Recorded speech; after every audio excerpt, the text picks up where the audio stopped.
Hey, buddy. how how you doing?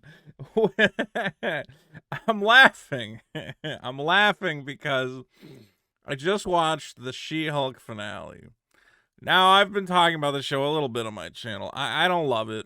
I think it's a show clearly directed at ladies who like dating comedy, and ooh, dating in your 30s is so challenging. And how do you balance the career and the dating? Okay.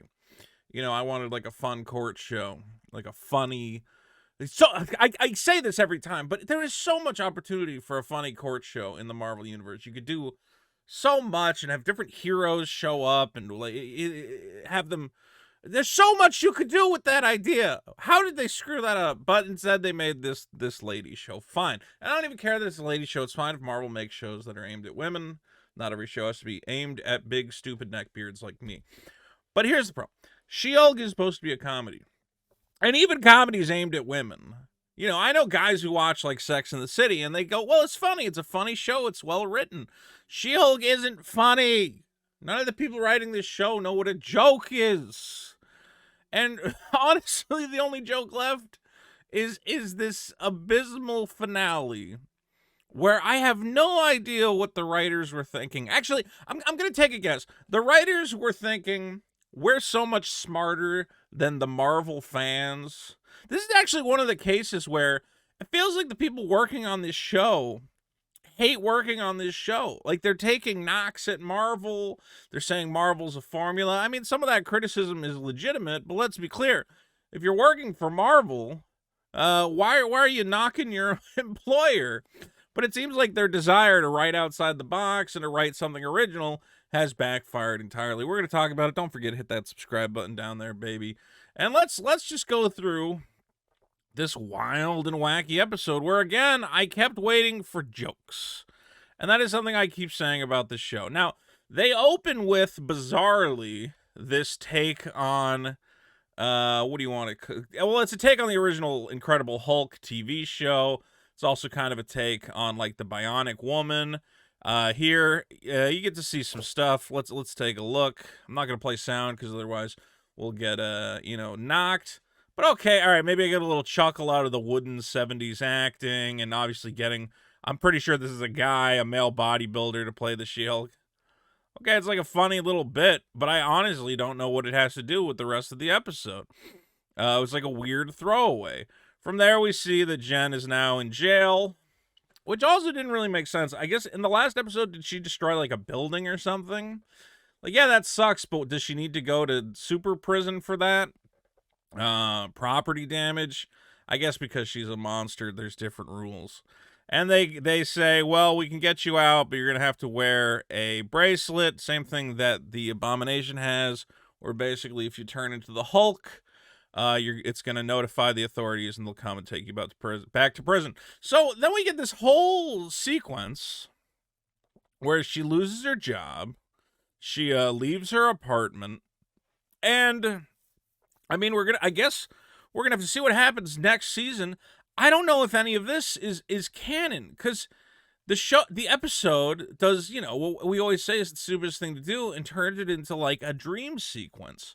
Where now I'm like, well, wait, does that mean she actually lost her apartment? She lost her job? Or is she getting it all back? Like, is she living with her family now? We'll get into that. So basically, the guys who in the last episode, and I actually thought this was, kind of almost a little bit clever, the idea that the final boss was going to be a bunch of internet trolls who, were leaking her nudes and whatever else. I'm like, you know what? That's at least a little bit different than having her fight a giant monster. So I at least kind of wanted to see how that was going to pay off. Obviously, it paid off in the most ham-fisted way possible, where she ends up, they infiltrate the group. It's led by that douchebag that she met before. And it's supposed to be this meeting of, incels and man babies, as they call them.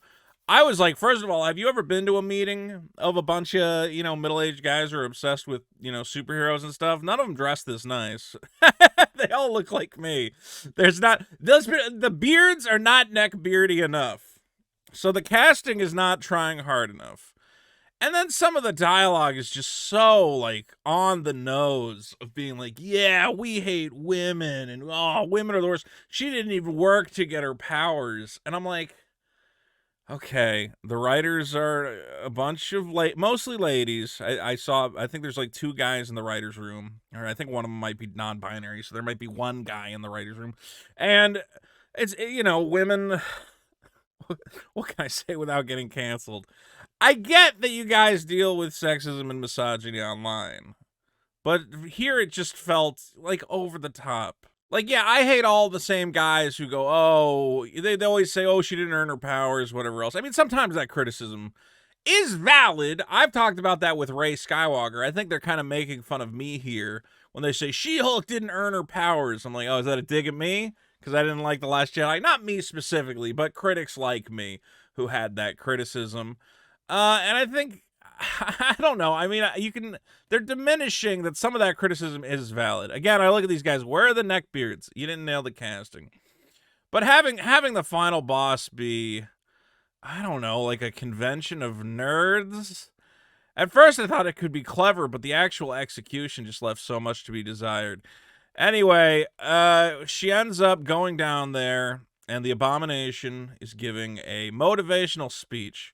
Now, the Abomination is not part of this group. I guess he was just hired to give a speech. So thankfully, they didn't ruin his character. I was kind of like, oh, don't rope Tim Roth into this. But thankfully, he escapes unscathed. And then we have this big, weird sequence where she comes in, confronts him for transforming into the Abomination.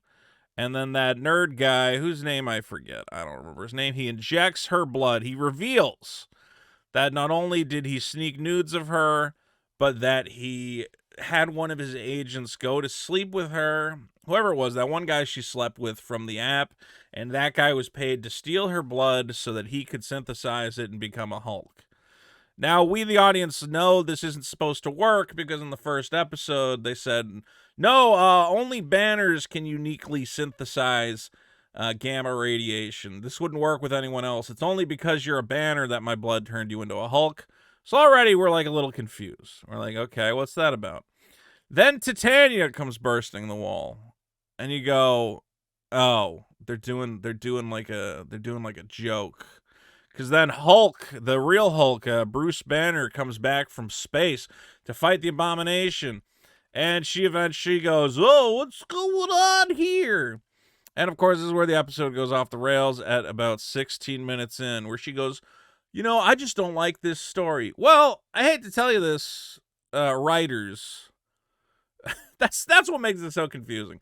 So they're trying to do this fourth wall breaking thing where Jen goes, no, it's my story. I control my story. But ultimately, we have to remember, you don't control your story, Jen, because you're not real. The people controlling your story are the very, am I going to be mean? Untalented writers who do not know what to do to make this show work. You should, as a show, like the season finale is supposed to be a big event. It's not supposed to be like a throwaway break the fourth wall dream sequence. And the way they do it, let's be clear, is comical. So, all right, this was a little cute. She breaks through your Marvel TV, whatever, your Disney Plus, and she goes into a different thumbnail. Okay, fine. That was a little bit cute. I didn't but I'm not laughing. That's another big problem with the show. I keep waiting for the jokes. And here's the big joke of the episode is that She-Hulk ends up on the Disney campus and breaks into the writer's room. Let's see. So here's the writers of the show. Again, I'm not going to be a misogynist, but this is clearly a show for ladies. Lady. Guy. Oh, hey, there's two guys in here. Lady. And then I think they go around the table, and there is a black gentleman sitting there as well. But they basically explain, she's like, why'd you make the ending so formulaic with the big boss battle? And they're like, well, that's just Marvel. That's just what we do. They're trying to be, like, cute. But, again, I'm not laughing. I keep waiting for jokes. The joke is, oh, what if she broke out of the TV and she was there with... I'm not laughing. She fights... she fights some Disney employees. I was like, these are the hardest working Disney security in the world. And then ultimately breaks into her room. And here, I stopped. I was like, see, I'm stumbling over my words because how ridiculous this is. She meets Kevin. Kevin is a robot who writes the Marvel Universe. You know what's stupid is I saw this joke last year. They did this joke in Space Jam, and it wasn't funny then, and it's not funny now. So the rest of the episode, they make a cute little joke where the robot goes, "Can you transform off screen because it costs us less money? If you're actual Jennifer, it costs us less money than when you're She-Hulk." That's like maybe the one joke that was like slightly clever in the whole episode, but it does not make up for the nonsense here. Where she goes to the robot and she's like, "I should control this whole thing. I want to change my destiny." And it basically talks the robot into rewriting the final episode where she gets rid of Bruce Banner Hulk, makes it so she doesn't have to fight that nerd guy. Is it Todd? Is that his name? And then it just cuts to outside, so we don't even know what the conclusion of that scenario was. It just literally cuts to that guy in handcuffs, to Tanya watching it. There's no reason for her to be there. Like, we have no explanation of why she's there, other than, I guess, the robot wrote her to be there for some reason. And then also, Jennifer had hoped that Daredevil would show up at the end. And so we get this, like, insanely stupid cameo where he drops in for no reason. And now the show is just completely... Here's a problem I keep running into. Is comedy is best, I believe. Comedy works best when it is grounded somewhat in reality. When I know that some of these characters are real people, you know, that there are actual consequences to what's going on.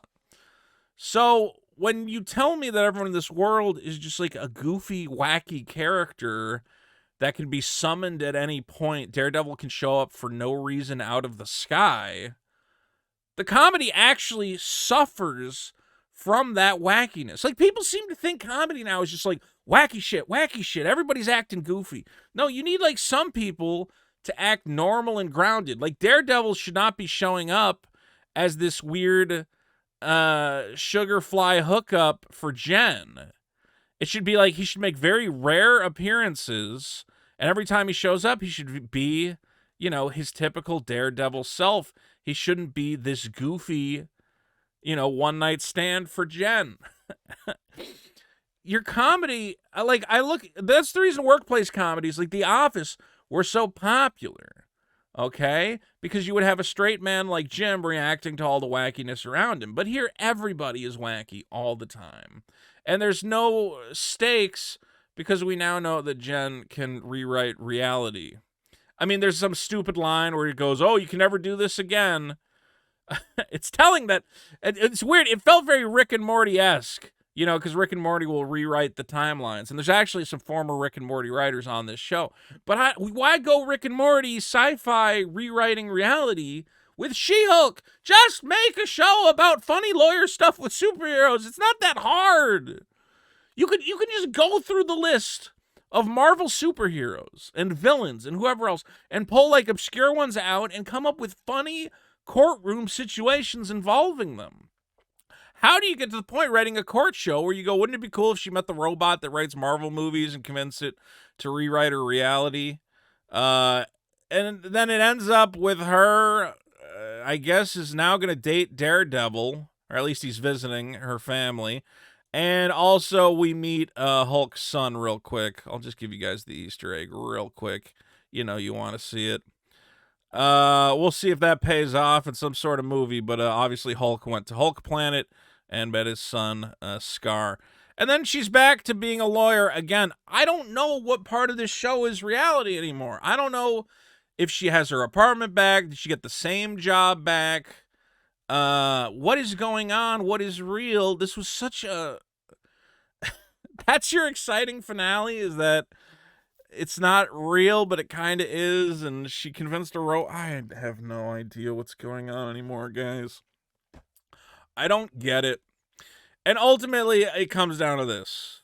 If you think this was interesting and clever and meta, and it turned it on its head, and it challenged the Marvel formula, and it said, we don't have to have the big fight at the end. We can, have her meet a robot. Okay, even if you think that's clever and interesting, I'm gonna say this: it's not funny. The jokes are not landing.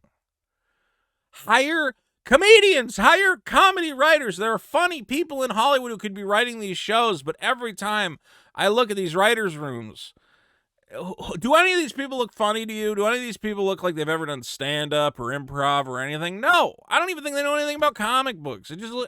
I'm making broad assumptions. Maybe they're the funniest fucking people in the world, but clearly they're dropping the ball on this show. And there should be one, I'm going to say this. If you're writing these Marvel movies, why is there not one disgusting neck-bearded guy in a Marvel t-shirt to be there to tell you, no, this is stupid. The fans are going to hate it. Don't do this. Just make Marvel. It's Marvel. Yes, you can subvert the formula a little bit, but this fourth wall breaking robot finale is just frankly embarrassing. Well, guys, that's my thoughts on the She-Hulk finale. I just don't get it. I don't get it. It's not good.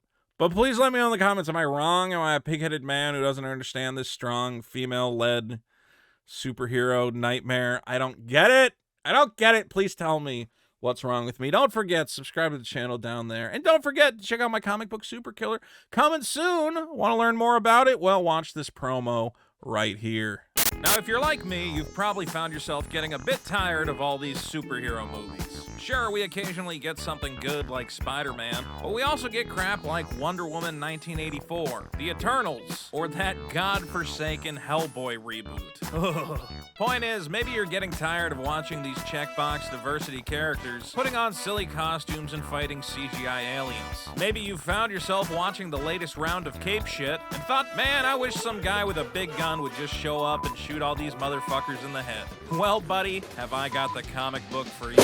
Super Killer is a man with a mission, and that mission is to shoot superheroes in the fucking head. Immortal alien gods? Bam, headshot. Adorable magical girls? Bam, headshot. Batman, you want him to kill Batman? No, we can't use Batman.